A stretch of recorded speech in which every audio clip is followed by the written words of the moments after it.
ছোটবেলা থেকে আমি শাবানার অনেক বড় ফ্যান। আমি সবসময় চাইতাম আমার জীবনটা তার মতো হোক। কিন্তু জীবনে প্রেম না আসায় প্রেমের দিকটা আমার জীবন থেকে হারিয়ে গেল। সেটা কোনো কথা নয়। কথা হচ্ছে জীবনে শাবানা হওয়ার চান্স পাওয়াটাই হচ্ছে আসল কথা। হ্যালো এভরিওয়ান, আসসালামু আলাইকুম।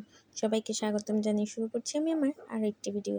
আশা রাখছি না হেসে পুরো ভিডিওর সাথে থাকবেন। বলতে বলতে একদিন আমাদের বাসায় শাবানা হওয়ার সুযোগটা আমি পেয়ে গেলাম। আসলে বিয়ের প্রস্তাব আসলো, ওনারা আসলো আমাকে দেখতে। যথারীতি চায়ের ট্রে নিয়ে তাদের সামনে হাজির আমি। সেজেছিলামও পুরো শাবানার মতো। ওনারাও আমাকে দেখে পছন্দ করলেন। বিয়েটা আমার হয়েই গেল। বিয়ের দিন যখন চলে যাব তখন আমি অনেক কেঁদেছি। আর ছোট ভাইকে বললাম, ভাই কাঁদিস না, আমি আসবো। ভাই আমাকে বলল, কে কাঁদছে, তুই যা তো, একটা মুসিবত কমুক। আসলে আমি চেয়েছিলাম ভাই আমাকে ধরে কান্না করুক আর বলুক, বুবু তুই যাস না আমাকে ছেড়ে, তুই চলে গেলে আমি থাকবো কার কাছে। আমিও শাবানার মতো করে বলতাম, আমার ভাইকে ছেড়ে আমি একা থাকবো কিভাবে, আমি কোনোদিন আমার ভাইকে ছেড়ে থাকিনি। এই ধরনের কিছু ডায়লগ দিতাম আর কি। কিন্তু সেই ইচ্ছার মুখে বোমা মারলো আমার ভাই। এদিকে শ্বশুরবাড়ি পৌঁছানোর পরও সবাই আমাকে নিয়ে কত মাতামাতি, কেউ আমাকে মুখঝামটা পর্যন্ত দেয়নি। এই জন্য আমি আরও বেশি হতাশায় ভুগছিলাম। আসলে শাবানাকে সবাই বিয়ের পর মুখজামটা দিয়েছে, তো এখানে সেটার কিছুই হচ্ছে না। মুখজামটা দিলেই তো বুকের ভিতর ভয়ে হাহাকার শুরু হবে, আর সেই ভয় নিয়ে আমি আস্তে আস্তে সংসার করব। আমি আরও হতাশার মধ্যে চলে যাচ্ছি।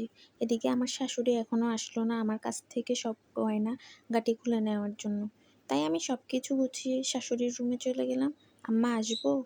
উনিও দেরি না করে আমাকে বললেন, আসো আসো মা, কিছু লাগবে তোমার? আমি ওনার হাতে গহনাগুলো তুলে দিয়ে বললাম, আম্মা এসব গহনা আমার কিচ্ছু লাগবে না, আমার স্বামীই হচ্ছে আমার বড় গহনা। এদিকে আমার শাশুড়ি আমার এই কথাগুলো শুনে মনে হচ্ছে জিন দেখেছেন, আর আমিই হচ্ছে সেই জিনটা। উনি আমাকে অনেকক্ষণ বোঝানোর পরও কোনো কাজ হলো না। গহনাগুলো ওনার হাতে দিয়ে আমি আস্তে আস্তে রুমের দিকে গেলাম। রুমে গিয়ে দেখি আমার স্বামী আমার অপেক্ষায় বসে আছেন। আসসালামু আলাইকুম। ওয়ালাইকুম আসসালাম। কোথায় গিয়েছিলে? মায়ের কাছে সবগুলো গহনা দিতে। আসলে আমি ওনাকে বলেছি আমার স্বামীই সবচেয়ে বড় গহনা, এসব গহনা আমার লাগবে না।